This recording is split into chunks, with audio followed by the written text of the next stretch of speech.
Greetings all and welcome back. I hope, for what it's worth, that Easter break was fruitful for you guys and that you had a good Easter, hopefully with family and maybe through some Zoom with some friends. I know that I had a friend of mine turn 21 and I was able to Zoom with her and her family. She turned 21 on Easter Day, so it was kind of fun. Kind of a mixed day. But yeah, I enjoyed my break. I hope you guys did too, that it was restful and not too stressful. All right, anyway, with that short introduction, let's jump on into it.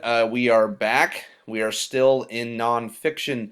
As you may recall, in the last couple of weeks, we have been working with composition more directly. I mean, some literature, some nonfiction work, journalism, and the such. We had a little segment on the All the President's Men, which I hope was pretty fun for you guys. For those of you who watched the movie, I hope you found some correlations between it and the material that I was putting out there for you guys to work with. So now we're going to jump into rhetoric, which is the art of persuasion. And the idea is that we start looking more into rhetoric as a piece of composition. And I'll get into what's coming down the pipe and why rhetoric is going to be important for our purposes. All right, this is probably going to be a two-part video, so just be aware of that. I'm going to be going through my lecture on rhetoric. I'm going to go over the calendar, and then I'm going to do a brief introduction instructional video part of this video towards the rhetoric assignments before we start getting into and coming back again to grammar. All right, and I'll explain that a little bit later. All right, so let's jump into rhetorical analysis. What is rhetorical analysis? A form of criticism that employs the principles of rhetoric to examine interactions between the text, author, and audience. Those are the three big components. We've been working very heavily with text and author, especially in this nonfiction unit. We've been looking at what is the purpose and main idea behind text, what's the purpose and main idea of the author, and how the author intends to affect the audience is something that is somewhat new. We got a little bit of that in journalism, but now we're going to be distinctly talking about those three factors. How does the text, author, and audience work within themselves and together to create this rhetoric of sorts? So that's analysis. Why do we need to know how to do it? So why do we need to know about rhetoric? So we can determine whether or not the things we're reading are worth listening to or reading in general, right? This can be kind of subjective, but also there is some objectivity to rhetorical analysis as well. And the subjective portion of rhetorical analysis would have to do with what might an expert say in the field of rhetoric that you are engaging in, and why the objectivity is important. Like the subjective attitudes of people could build into the objective overview of rhetoric or even a piece of work that is trying to persuade you of something. So the idea of rhetorical analysis, why we need to do it on an individual level, is so that we can build into that objective reasoning behind why it's important to read or listen to what we read or listen to. All right, a little disclaimer there. So where do we start? How does analysis start? Well, exegesis. You might recognize this word from exegesis or exegetical, which is more biblical, but this is exegesis, the reason for writing. Something happened or something is a certain way and what prompted the author to do so. So what's an example of that? Well, one example would be people not spending enough time with their families. So the purpose behind an author might be writing on this topic would be, well, why is it important to write with your families? Or the cable company charges you double. Comcast raising their prices. Why is that important?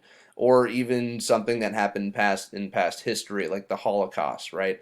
Rhetorical analysis delves deeply into historical nonfiction, right?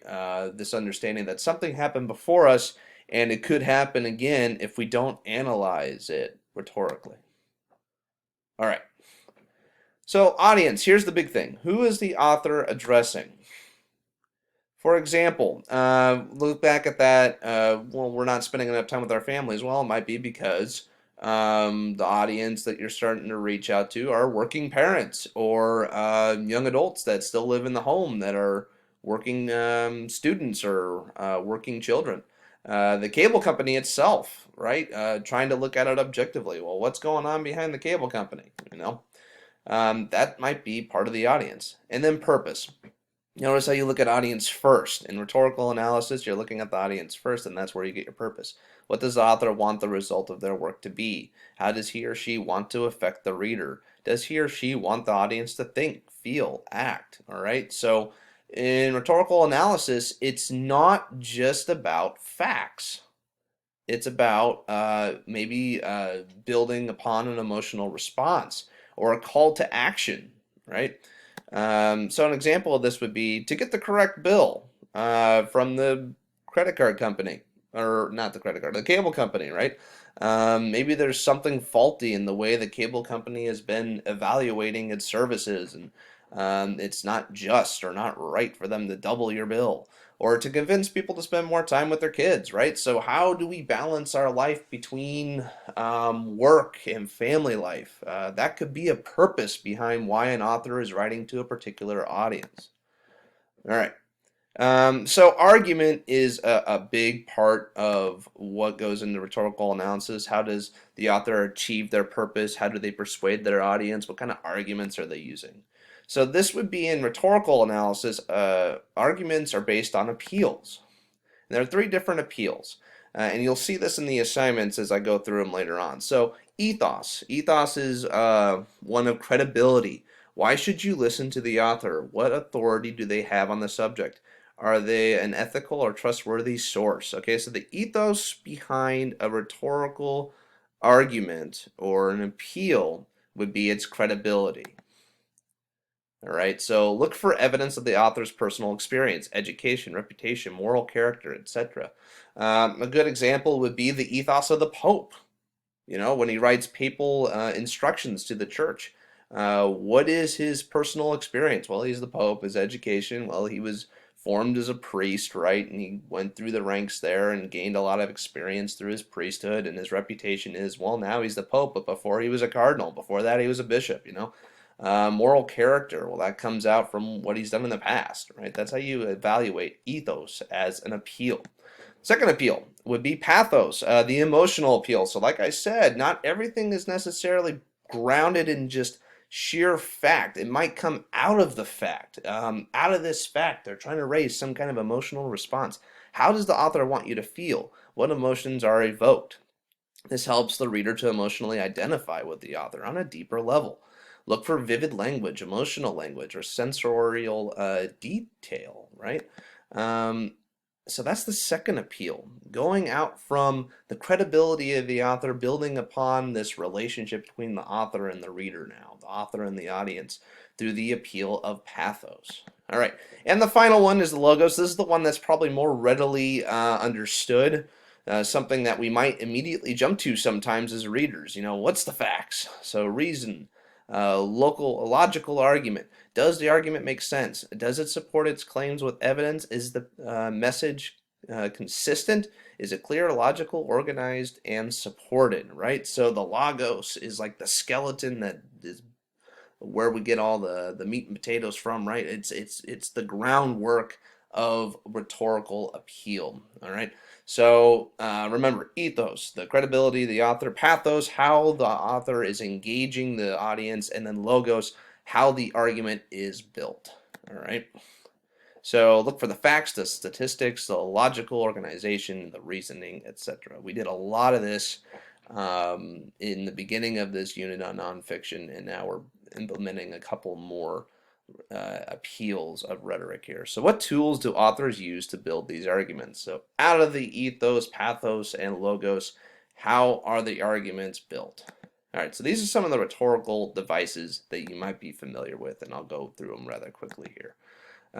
So tone, there's a couple of ways that tone can be utilized, and this is not just nonfiction, this is not just rhetoric, this can be seen in your fictional novels or comic books or whatever might be something of interest to you. The tone of being amused, angry, cheerful, horrified, gloomy, humorous, light-hearted, right? Ironic, informal, and all these other different ones that are kind of here. You can pause and go through these if you'd like to revisit them. Um, but these are the different types of tones that can appear in composition. All right, diction, what words they decide to use. This is mostly, you can see this especially in the pathos appeal, that charged language, that vivid language that can have or induce an emotional response in the audience.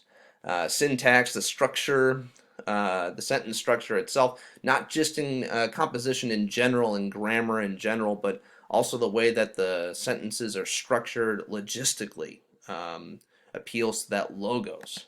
All right. Irony, verbal irony, contradiction between what is said and what is actually meant. Going back to that tone, dramatic irony, the contradiction between what is known and not known. And then situational irony, the contradiction between what happened and what actually didn't. Being ironic, right? Understatement, underplaying something on purpose to maybe get even a logical response or especially pathological response. Repetition, returning to a hard fact maybe to prove a point. Parallelism, so looking at different parallels, especially with pathos and logos.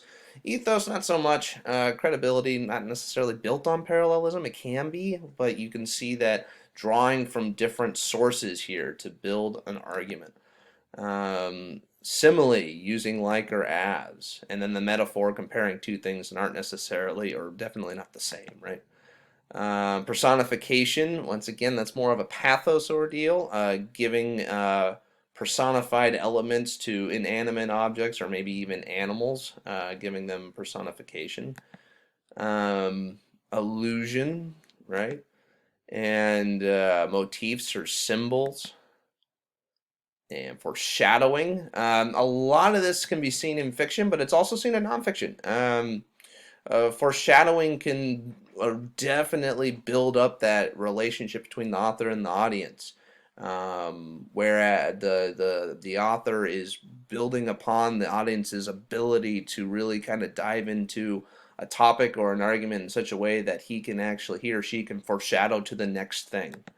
Let's see. So modes of discourse, rhetoric, obviously, when you're talking about argument, there's discourse, so there has to be usually it involves more than just one person, right? Author and audience. So one way of discoursing or one way of communicating would be through narration, like storytelling, chronological order. Fiction or nonfiction, we do have fiction and nonfiction narrative, and these include things like biographies, autobiographies, histories, news reports, or journalism would be under this, right? Under narrative. Argument, convinced through logic. It's based off of a thesis the author holds true, contains evidence, and uses reason. Different from the persuasion because it doesn't yet, doesn't get the reader to act or use pathos. Argument, a lot of the times when I ask you to write a thesis statement for a paper, is kind of based on argument, not so much pathos, so more logos here. Exposition, informational, subtypes would be analysis, definition, clarification, compare and contrast, cause and effect, problem and solution.